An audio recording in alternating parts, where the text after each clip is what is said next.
Today I am interviewing Tim Martin. He is a person that I met freshman year.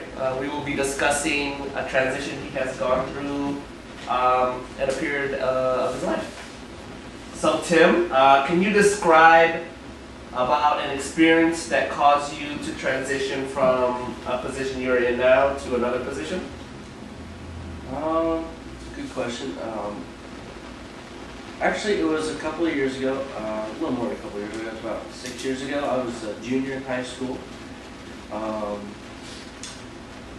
My house caught on fire, which was a time in which was scary and confusing. It actually wasn't my house that initially caught on fire, it was my neighbor's house. And I lived in the city, so the houses were really close together, and it caught onto our house and also burned down our house. It was a very, very difficult time and sad time. Through that experience, what were you feeling at the time? Were you feeling sadness, depression, just shock? Can you describe that a little bit? It was very confusing. I was asleep at the time. I was upstairs in my bedroom. My mom runs to the staircase and yells up to me that there is a fire.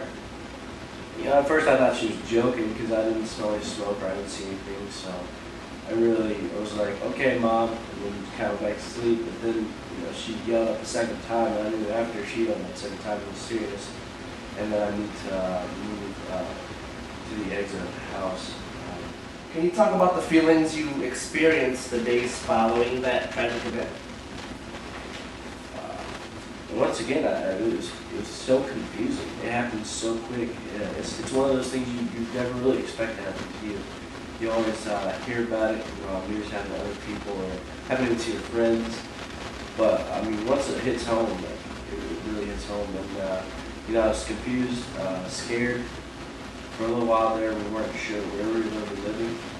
We don't have any close relatives in town that we could rely on to help us out, so we were kind of on our own. There was 4 of us at the time in the house, well, 6 of us at the time. I had my dad, my mother, and then my 3 brothers, and we really didn't know. School started in a couple weeks, so we really didn't know how we were going to do that. We didn't know where we were going to live. So, I mean, it was really scary. The transition was kind of difficult.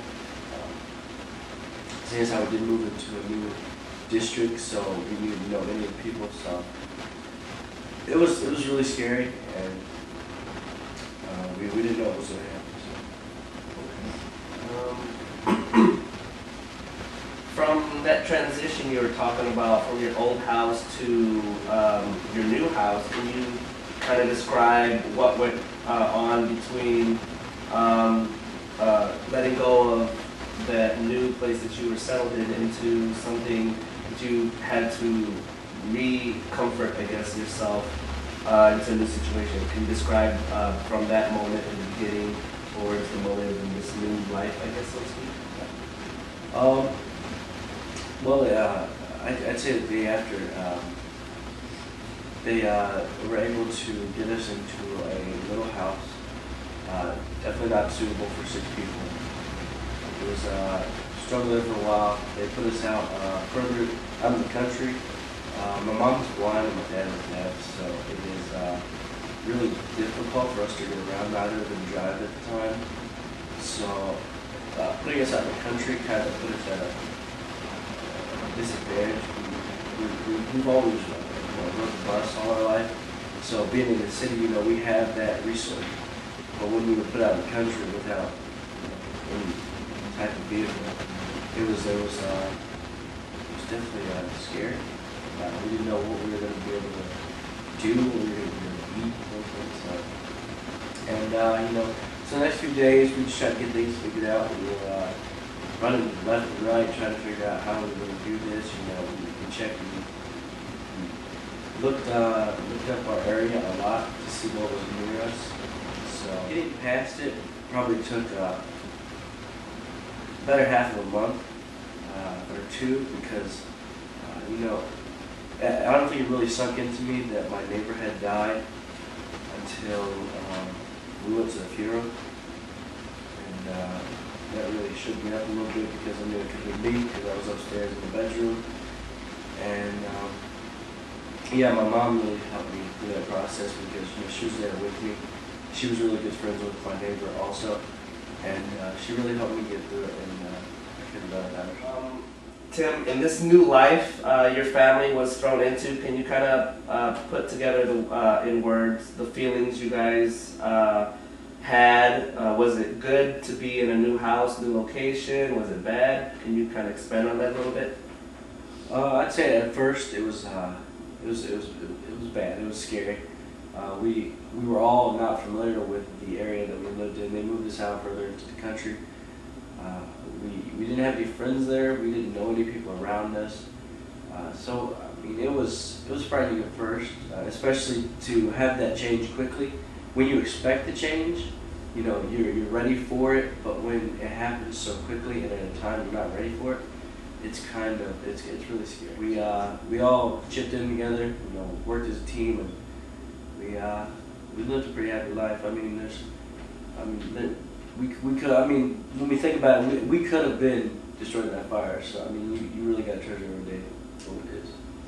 So do you think you value life more now since experiencing that?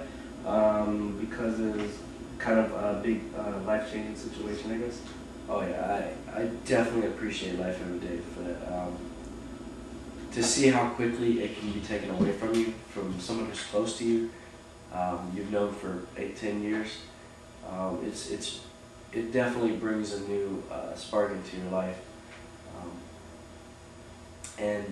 Yeah, I've tried to live a better life. I've tried to be a good person. Sometimes I know I'm not the best person, but I try, and I think if that day had not happened, I'd probably take a little more things for granted, and I try not. I've tried ever since then not take anything for granted because nothing's guaranteed. For those who've experienced something tragic like that, could you give them, I guess, some words of advice to cope with the loss? I would say if something like this happens to you, seek out those people who are close to you, that are your friends, your family, because they're the ones who want the best for you, and you obviously want the best for yourself. So yeah, just seek out those people. Don't try to hold it in, because if you do, you'll just be living with something that will just hurt you for the rest of your life. So make sure to let people know that you are having these struggles, and just talk to somebody, because talking helps a lot. All right, thank you, Tim. Well, that concludes the interview I had with Tim Martin about the transition he has gone through in his life. I hope you guys weren't too bored about that, but I appreciate the time, and thank you very much.